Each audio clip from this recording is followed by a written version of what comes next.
The lesson today comes from the fourth chapter of Matthew. I want to say the Word of God is translated many different ways. And today, my reading comes from a translation in the Message from Eugene H. Peterson, and it is about transcribed. The test.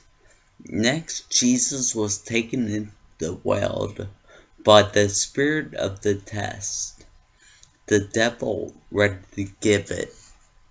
Jesus prepared for the test by fasting 40 days and 40 nights. That left him, of course, in a state of extreme hunger, which the devil took advantage of in the first test.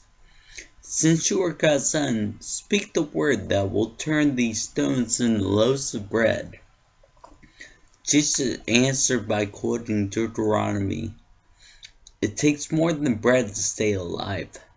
It takes a steady stream of words from God's mouth. For the second test, the devil took him to the holy city. He set him up on the top of the temple and said, "Since you're God's son, jump." The devil goaded him by quoting Psalm 91. He has placed you in the care of angels. They will catch you so you won't so much as step your toe on a stone. Jesus countered with another citation from Deuteronomy. Don't you dare test the Lord your God. For the third test, the devil took him to the peak of a huge mountain. He gestured expansively, pointing out all the earth's kingdoms, how glorious they all were. Then he said, "They're yours, lock, stock, and barrel. Just go down on your knees and worship me, and they're yours." Jesus' refusal was repeated Satan. He backed his rebuke with the third quotation from Deuteronomy. Worship the Lord your God and only Him. Serve Him with absolute single-heartedness. The test was over, the devil left, and this place angels.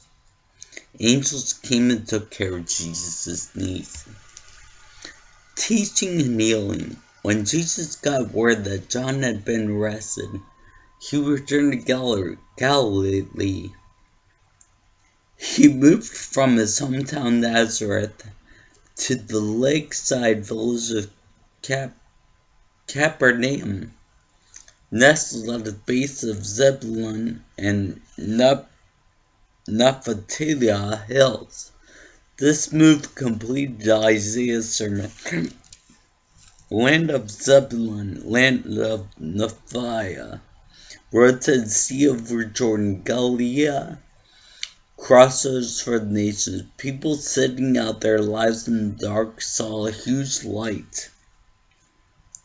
Sitting in the dark country of death, they watched the sun come up. This Isaiah prophesied sermon came to life in Galilee the moment Jesus started preaching. He picked up where John left off. Change your life. God's kingdom is here. Walking along the beach of Lake of Galilee, Jesus saw two brothers, Simon, later called Peter, and Andrew. They were fishing, throwing their nets into the lake. It was their regular work. Jesus said to them, "Come with me.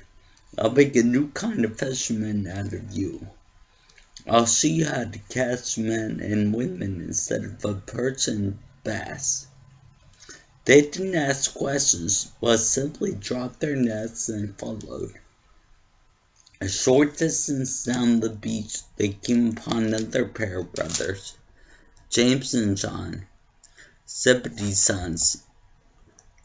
These two were sitting in a boat with their father Zebedee. mending their fish nets. Jesus made the same offer to them, and they were just as quick to follow, abandoning boat and father. From there he went over to Galilee. He used synagogues for meeting places and taught people the truth of God. God's kingdom was his theme. That beginning right now, they were under God's government, a good government. He also healed people of their diseases and of the bad effects of their bad lives. Word got around the entire Roman province of Syria. People brought anybody with an ailment, whether mental, emotional, or physical. Jesus healed them, one and all. More and more people came, the momentum gathering. Besides those from Galilee, crowds came from the 10 towns across the lake. Others up from Jerusalem and Judea, still others across Jordan.